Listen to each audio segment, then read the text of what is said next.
I'll tell you what I think's stupid and bullshit. The no-kill rule. You see, everyone likes Batman for some reason, even though I think he's fucking garbage and shouldn't be a superhero. I don't know why anyone likes him. He runs around and he's all like, oh, everything's shit. Oh, I'm so dark. I'm not gonna kill you. Like, here's the thing. I get the whole not killing, like, street grunts. Like, they're just random criminals walking around, right? And even to a point, I get not killing villains like Penguin and the other shit. But the whole thing with him not killing the Joker is stupid. People say, oh, it's because it will push Batman over the edge. It'll be too... Oh, it'll be push Batman over the edge. It'll be too much for him to handle. He might break his rule. If it's like that, if he can't handle killing one person because he might snap and go over the edge, maybe he shouldn't be a superhero. Maybe that should be a permanent thing with his character. That, like, he kills the Joker and he has to deal with... And he has to, like, struggle and, like, try to not kill people or it should be addressed in some way. Instead, he just doesn't kill the Joker, and Joker keeps coming back. Like fucking what's it? Dark Knight Returns, that comic. I haven't finished all of it, but I watched the animated movie. In that comic, Joker gets out of prison legally because some guy brings him out, and then he gets on a TV show, and they start talking about how evil Batman is because Batman beats up mentally disabled people like him, and then he just kills the audience, and it's like. Imagine if he was dead, that wouldn't happen, would it? And then Joker gets out, kills some more people, and then Batman goes after him. Batman's all like, I'm gonna go kill you now. This is it, Joker, this is it. I'm finally gonna do it now. And then Joker's all like, oh, you're not gonna do it, Batman. You're a wanker. And then Batman's like, oh, I'm really gonna do it. I'm gonna do it. I'm so angry. And then Joker he does this. I'll put it there. He's like, oh, he does that. He does that and breaks his own neck.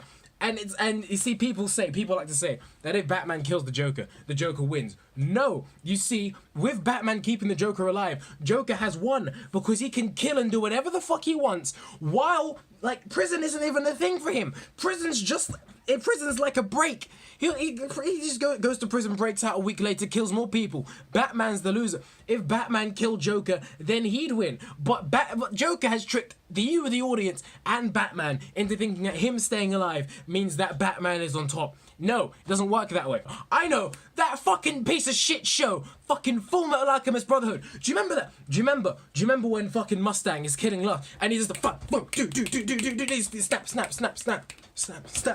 snap, and then she keeps getting lit on fire and she's burning up and she's burning up and she's burning up more, and you're sitting there just like, oh, you can't wait, and you're just sitting there just like, and it's so fucking good, and it's the best fucking thing you've ever seen, and then he kills her. He overloads her healing regenerator ability and kills her. And then that piece of shit Envy, he goes to kill Envy, right? And he's doing the thing like boom, boom, boom, boom, boom, boom, boom, boom, boom. And then fucking Edward comes out of nowhere. Just like, oh, you can't kill him. Killing's wrong.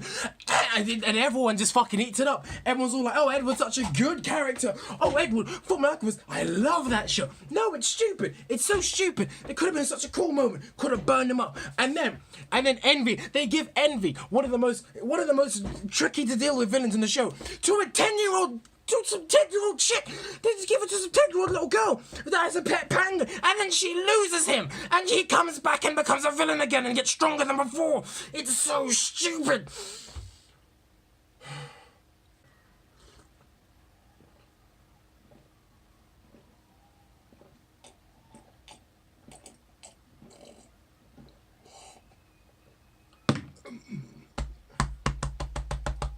I'm very passionate about the no killing rule. Now, another thing, now just picture some other classic moments in anime where instead of doing some shit like killing them, they just send them to prison or something instead. Now, who remembers Gohan versus Cell, right? Who remembers that? They're doing all that shit's gone through, all that emotional shit. Android 16's dead. They're doing the final beam struggle where he's got the one-handed thing and he's walking forward, and then Goku's coming up behind him. Now picture this, right? Tensions are running high. Everyone's blasting Cell to help him out. Vegeta fires that last final blast. And then instead of Gohan pushing forward, Gohan does he does some shit like that, slaps the cuffs on him and goes, "You've been arrested!" And then Cell's all like, "Oh no, prison, my one weakness." And then they take Cell to prison. And in the end, you don't get that final push. You don't get Cell disintegrating. You don't see all the little parts of his body turn to dust. He just goes to jail and that's it. And then they all go home and are satisfied because they didn't have to kill Cell. It's fucking stupid. It's stupid. Another thing. I know a lot of people don't like Super, and I don't like Goku Black. Super's alright. Parts of it are good. One of my favourite moments in all of fiction or history and shit like that was when Trunks, he makes the fucking suit, he makes the spirit bomb, and he puts it into sword, makes a super spirit sword, and he goes in to fight Zamasu. A lot of people complain, doesn't make any sense. He shouldn't be that strong, that sort of thing. I don't give a fuck. 1 second. Oh my god, I'm just getting too hot in here. A lot of people like to say it doesn't make sense, you shouldn't be able to make that. I don't give a fuck you if you think that, okay? It was fucking good. Imagine that, right? He's got the thing, and he's just like, fuck you get the sword shit. And then, remember, because that arc was so fantastic. I didn't like the arc, okay? I was fucking bored. But when he starts charging it up and all the humans started cheering for him, I could feel it. I could feel it with them. I was there. I was like, yes. It never happened in all the rest of the shit that I watched for Dragon Ball. But I was there. I could feel it. It was going. I was a part of it. It's like, fucking come on, Trunks, kill him. Kill it. End this shit arc. And then he just does the fucking sword whip up, and he cuts him in half, and then the arc should have ended there. Of course, if you watched it, you know they dick it up the next episode by doing some fucking bullshit and killing the whole season. But no, now imagine, right? I'll put it up there. He's doing the thing. He's doing like this. And then imagine, right? Instead of doing that final sword thing, he just does this. You've been arrested, and he fucking whips on him, and then he puts him in. Now, okay, I will admit, if he whipped on him and put him into prison, that might have some comedic value, might be good. But it's Japan; they don't even know what a fucking whip is. They don't know. They're not up to date with our dance moves. Okay, so. So he'd probably just like punch him or something, take him to space jail. Imagine that, one of the most satisfying kills in all of fictional history, and then he just resorted to prison. It's so shit. It's so shit, and they always act like, ooh, we can't kill a person, that's a person. Oh my god, murdering's bad. Ooh, he's like, fuck yourself, go fuck yourself. Like, in real life, okay, here's the thing, I'm one of those people that I think the death penalty is okay. I'm not saying like for everyone, okay, but like, you know, you go and kill like 5 babies. It's just pop him in the back of the head. Put an execution room in the back of the courthouse. Pop him in the head. Who gives a shit? Like, just get over with. But people like to make such a big deal out of it, and every main character has to make such a big deal out of it. And then, like, fuck me. It's just so stupid. Like it. And here's the thing. It's not real. Like, in real life, people have emotions, they have different desires, different moralities, and that's what makes real life real. In a fictional world, you can do away with that with the fucking thing of a pen. You can just say, you know what? You got some character, it's just like, oh no, I'll never kill anyone because killing's bad. And then you can just write that away if you want to, but no, they leave it in there, and it leads to just an unsatisfying blue ballsy ending to any series. And it's so fucking stupid, especially when you got that high and mighty prick Edward Elric. I'm gonna complain about Fullmetal Alchemist for a bit. Fullmetal Alchemist. Do you remember because he was a dick to his dad throughout the whole show, right? And at first I was just like, yeah, you know, fair enough, sounds like a shit childhood.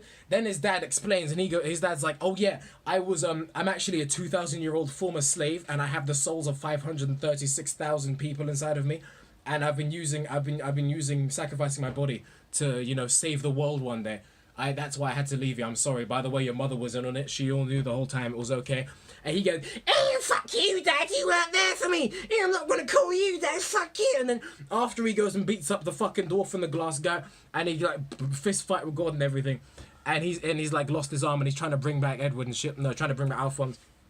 His dad comes up to him. He goes, "Son, I know I've never been there for you. I know all this shit. There's all that shit." And he goes, "Here, use my body. Use the last of my body. I've served my purpose in life. I want to give something back to you guys. Use my body to bring back your arm and your leg, and to bring back Alphonse." And it was like, oh shit, it's gonna be this touching moment. He's finally gonna accept his dad. It's gonna be cool. And then Edward goes, "Oh no, fuck you, Dad. I'm gonna do it myself. I'm not gonna kill anyone. Even though the people inside of him, they're already dead.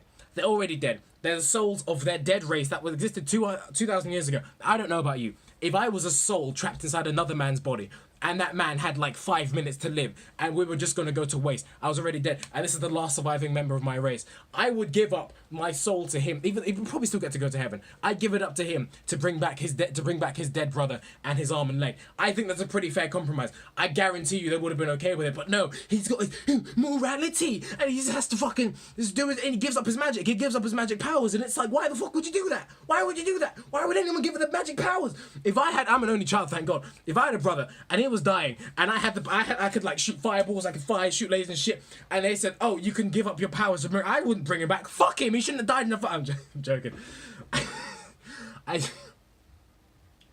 This wasn't gonna. Fuck me. I've done this all in one take. That never usually happens. It's easier to make these things when it's something you genuinely care about and have a proper opinion on. Like, shorter videos of mine are the ones where I'm not too invested into the subject and I gotta struggle to make it funny for a longish amount of time, or just speak for a longish amount of time. That's why some are like 5 minutes. But then shit like this video, the foot video and the cosplay video, I feel very strongly about all. If there's two things I feel strongly about, it's cosplay girls and the fit. I'm joking. I'm joking, but for real though, catch me in the women's shoes section of Collindale Asda. Peace out. You killed me. I hate losing. But there are worse ways to die than at the hands of a man like you. I love how cold and focused your eyes are. I look forward to the day when those eyes will be wide with agony.